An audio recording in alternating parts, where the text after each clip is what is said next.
Magandang araw mga idol, boxing update po tayo. Cuadro Alas Casimero, ready na daw ito. At Naoya Inoue ay hindi daw totoong monster, lumalaban lang daw ito sa may mga injury.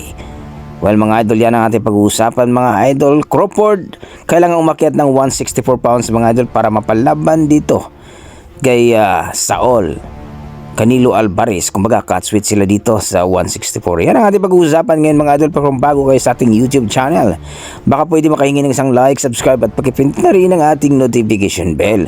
Well mga idol, ito nga si Crawford mga idol, ang ating malupit din, no? At nagiging undisputed din ito sa 147 pounds mga idol o welterweight.